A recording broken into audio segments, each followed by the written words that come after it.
उसका शरीर पाए, जिस परम ब्रह्म को हम पाना चाहते हैं, जिस परमार्थ को हम पाना चाहते हैं, उसमें जरूर वो वादा करें। और जिनको उसकी कोई जानकारी नहीं, उसको जानना ही नहीं चाहते, पाना ही नहीं चाहते, उनके लिए वो कोई पाप नहीं है। वो जो कर रहे हैं वो ठीक है।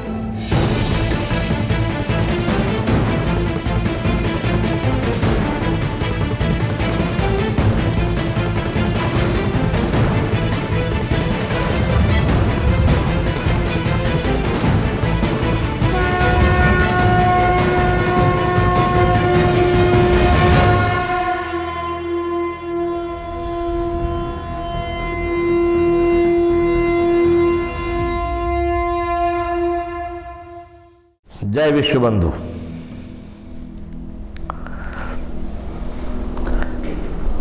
फिर से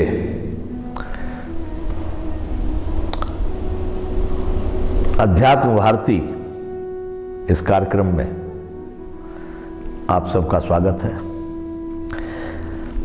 हम अध्यात्म विषय पर चर्चा कर रहे हैं, भारतीय अध्यात्म, इसलिए इसका नाम अध्यात्म भारती है। कल हम नियम के विषय में चर्चा किए थे, आज प्रत्याहार के विषय में चर्चा करेंगे। प्रति आहार, कितना भी भोजन कीजिए, कितना भी आहार कीजिए, लेकिन वो खाली का खाली हो जाता, फिर चाहिए वो रहेगा, यह प्रक्रिया चालू रहेगी। लेकिन प्रत्याहार यहां पर जो शब्द दिया गया है, वो आहार को हम जो जीवन जी रहे हैं, इसमें हमारे जीवन में आहार विहार, यानी जो हमारा आचरण है वो और जो हमारा भोजन है वो, इन दो का बड़ा भारी महत्व है। इसलिए हमको कैसा भोजन लेना चाहिए, प्रत्याहार का मतलब मैं जहां तक समझता हूं, उसका अर्थ है सीमित, सात्विक और सही समय पर। जो आहार हम ले रहे हैं, प्रति एक ही नहीं, एक बार हमने बहुत अच्छा भोजन पा लिया, फिर उसी लाइन पर पहुंच गए। एक बार सही समय पर प्रसाद पा लिए, फिर उसी लाइन पर पहुंच गए। नहीं, प्रति आहार, जो भी हम इस शरीर के संचालन के लिए जो भी आहार ले रहे हैं, जो भी रस ले रहे हैं,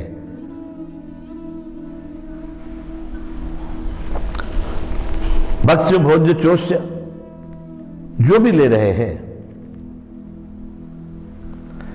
वह सात्विक होना चाहिए। देखिए, वैसे तो यहां संसार में भोजन में मांसाहार भी भोजन ही कहा गया है, और संसार में मैं जहां तक समझता हूं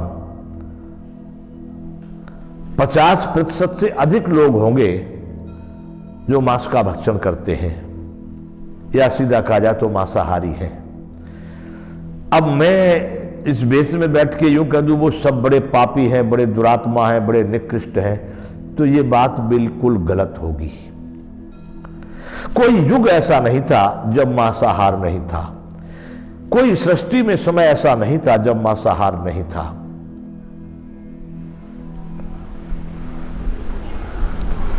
किसी काल में ऐसा नहीं हुआ कि मांसाहार नहीं था। और मैं भविष्य की तो कह नहीं सकता कि परमात्मा की ऐसी कृपा हो जाए कि सभी शाकाहारी हो जाए, पर मांसाहारी व्यक्तियों को योग प्राप्त होना, परमार्थ प्राप्त होना, यह बहुत कठिन होगा। इसलिए प्रत्याहार की जो बात आई है यहां पर, मांस खा करके भी लोग जी रहे, वो भी संसार में अपने विषय विलासता भोगों का खूब आनंद ले रहे हैं, लेकिन वो उस आनंद को नहीं पा सकते जिसको परम आनंद कहा गया। सभी आनंद है, वो परम आनंद है।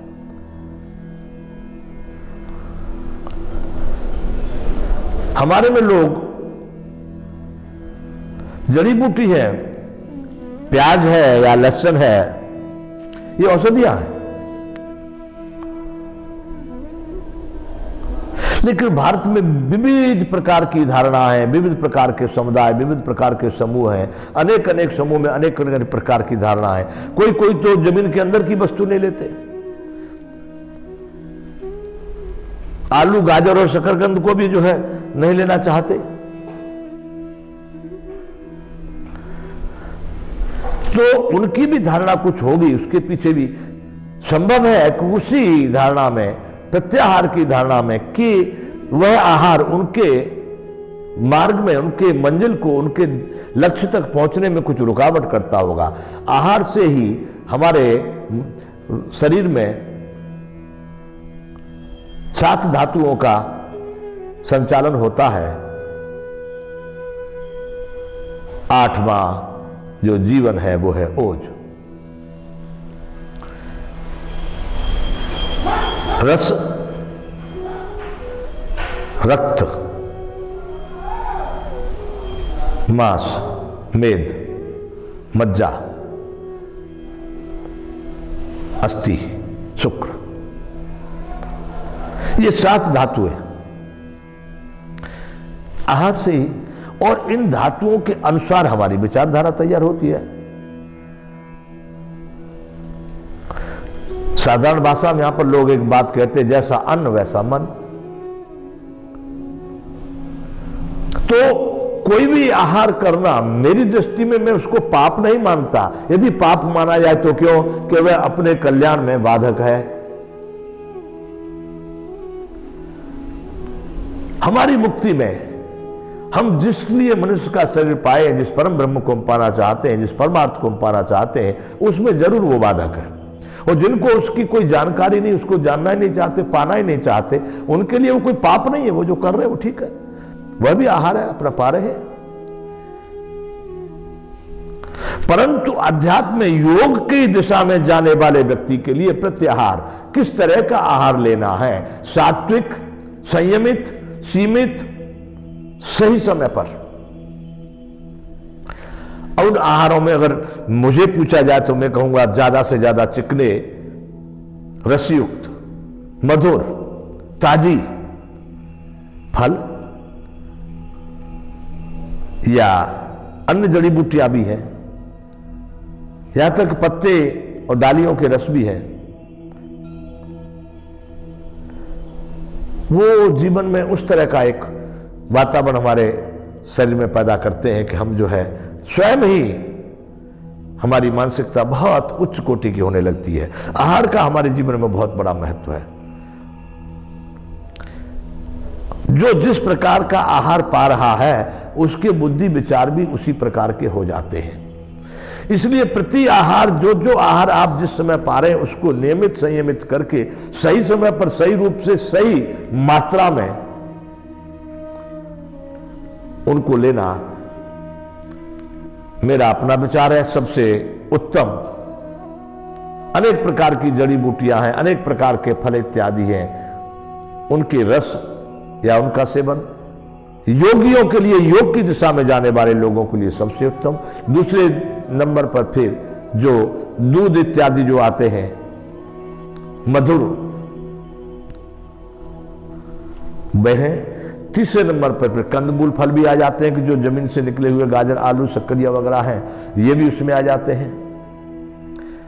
चौथे नंबर पर फिर आपके अन्न वगैरह आ जाते हैं, दालें हैं, अनेक प्रकार के अनाज हैं। मैं फिर ये मांसाहार वगैरह है, ये भी आहार है, लेकिन इसको मैं पीछे मानता हूं, क्योंकि ये हमारे अध्यात्म में रुकावट जरूर पैदा करता है। इससे व्यक्ति इतनी जल्दी अध्यात्म की तरफ प्रेरित नहीं हो सकता जितना हम जड़ी बूटियों के द्वारा अपने तन को संचालित करते हुए मन को हम नियंत्रित कर सकते हैं, इंद्रियों को नियंत्रित कर सकते हैं, नियम का पालन कर सकते हैं। इसलिए प्रति आहार, हर आहार को हर समय, जब जब हम आहार ले रहे हैं, उस पर हमारा पूरा नियंत्रण होना चाहिए।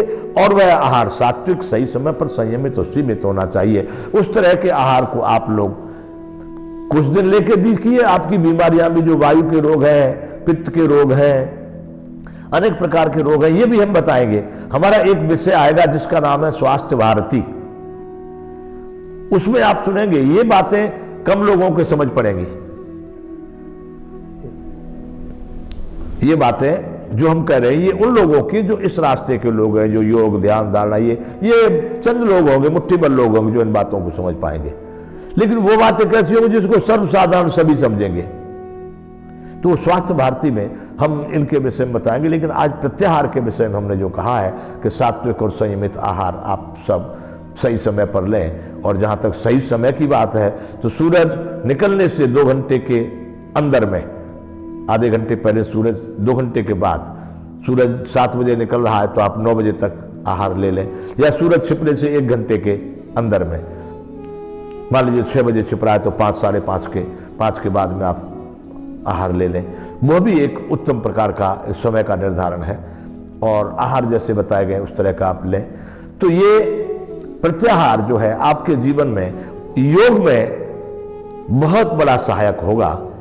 और आप इसका अगर अनुकरण करेंगे तो आपके अनेक रोग भी इससे, बहुत सारे रोग आपके इससे दूर हो जाएंगे, बहुत सारी बीमारियां स्वाभाविक ही दूर हो जाएंगी।